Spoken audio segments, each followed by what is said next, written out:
All right, hello. My name is Christopher Stratman. I'm going to be your instructor for this course. The course is Philosophy of Food.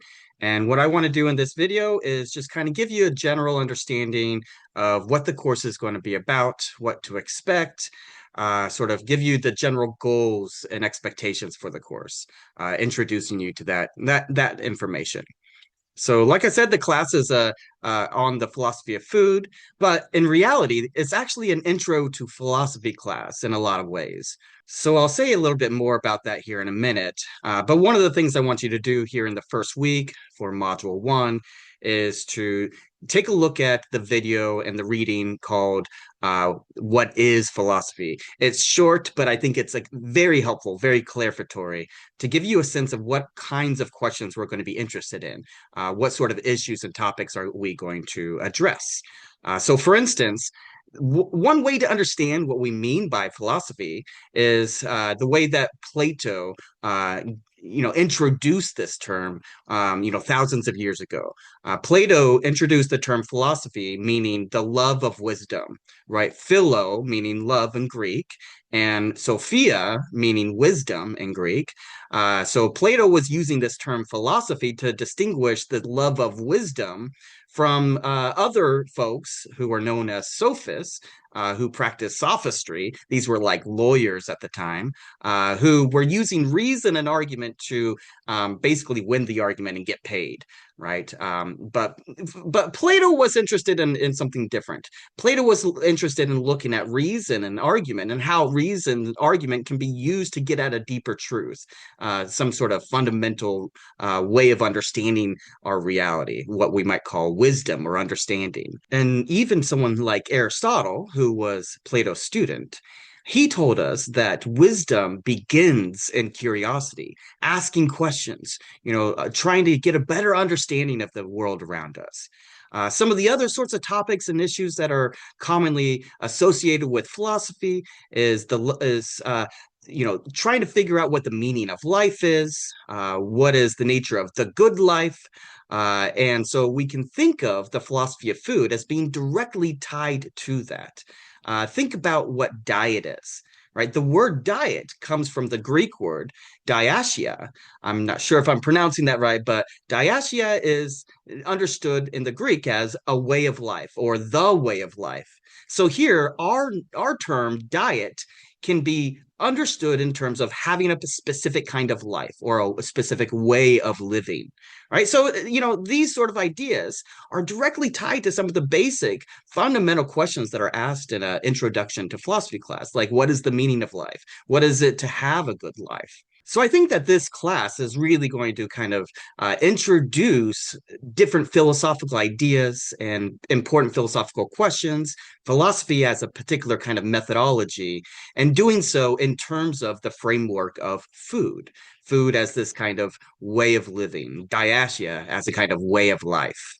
In fact, I think in the introduction to the textbook, which you should all get, does a really nice job of kind of spelling out this point. The author of our text, Palacios, actually talks about this in the introduction, where she describes philosophy as a specific kind of methodology.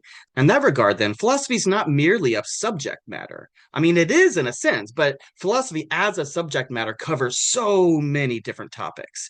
But for our purposes, we're going to be looking at food, and we're going to be using philosophy as a method, something that we do, something that we practice, or an activity that we engage in. Here's the way that Palacios describes this point in the introduction. Speaking of philosophy as an activity, she says, inquiring into the things we think are most familiar, examining our most basic assumptions, and by doing so, discovering what we really believe and value. Right? She's talking about philosophy as an activity here, questioning even the most, obvious things that we take for granted, like food. She goes on to say, if this is our project, then food is an ideal way to start. We spend our whole lives familiarizing ourselves with food, right? So food is one of those things in the world that we take for granted. And so if we're going to ask questions about some of the most obvious things that we take for granted, food would be one of those that we start with. So it's important that you get this book. This is going to be the main text that we use throughout the course. The course is primarily designed along the same outline that's offered in the table of contents for this book. Another book that we'll be using is In Defense of Food by Pollan. I think this is also a pretty good introductory text.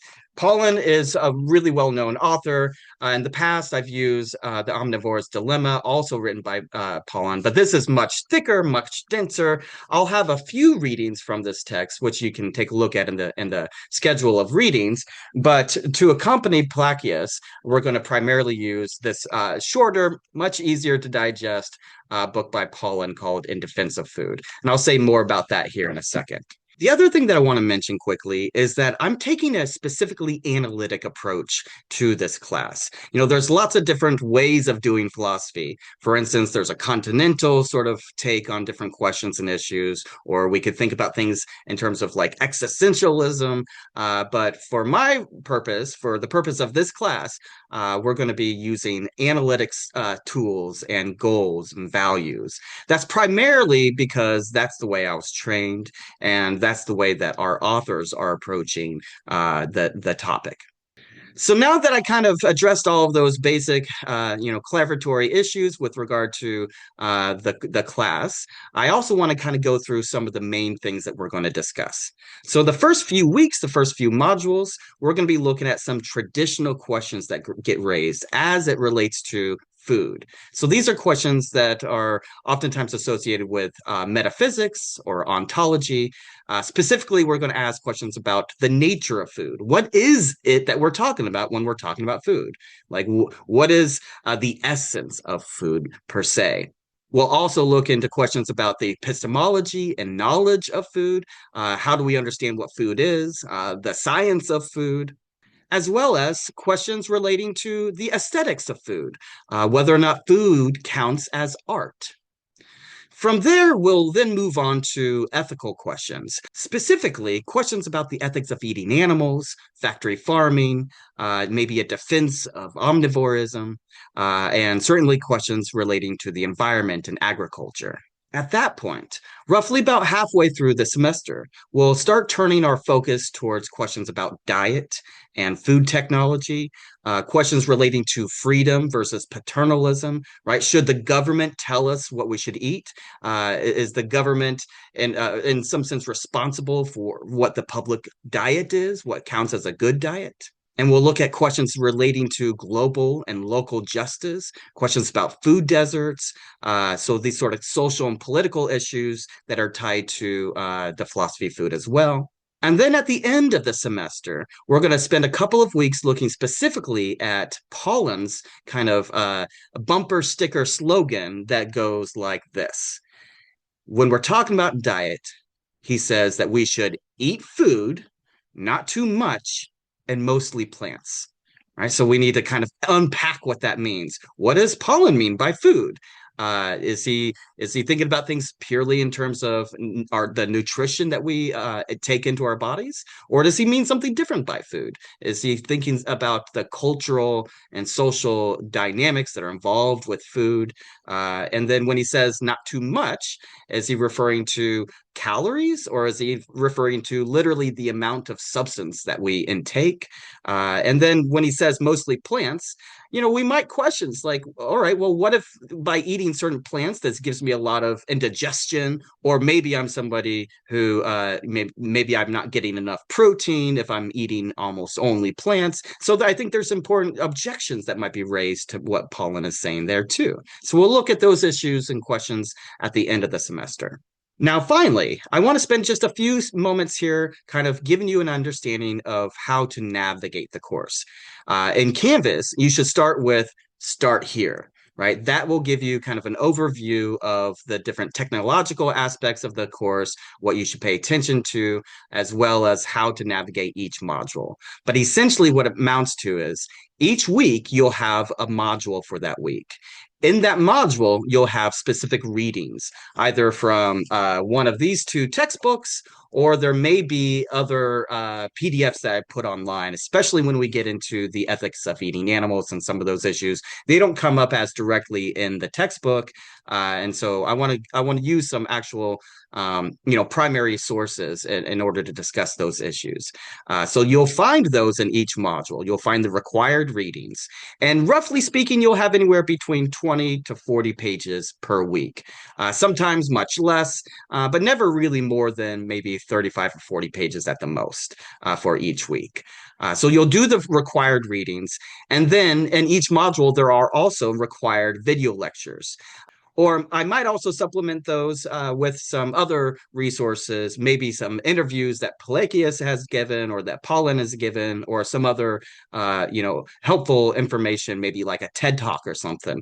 All of those will be required videos that I put in the module for you to complete. And then once you've completed those, then you do the quizzes. So each week, each module will have a quiz or a discussion post, or maybe both, that you'll need to complete for that week. And I should also mention that those quizzes will be largely multiple choice, but they will be multiple answer multiple choice. I'll try to make this clear in the actual assignments, but this means that you have to pay close attention. Again, this is not the sort of thing that you can just, Google the answer. You'll actually need to pay close attention to both the readings and the video lectures in order to do well on these assignments. And for the most part, I will open up each module either Sunday night or Monday morning for that week. And one of the reasons why is because I don't want you to be working real far in advance, right? So it may be the case that I might open it up a week in advance, but most likely it'll be that Sunday night or that Monday morning when the module opens up for that week. And then lastly, you will have a writing assignment, a paper assignment that you'll need to complete by the end of the semester. I'll give you more details about that here in the next few weeks. But that assignment is going to ask you to think about some of the things that we'll discuss in this course as you go out into your community and go to a restaurant, experience food that maybe you haven't ever experienced before. But again, we'll look at that in a little more detail later on in the next couple of weeks.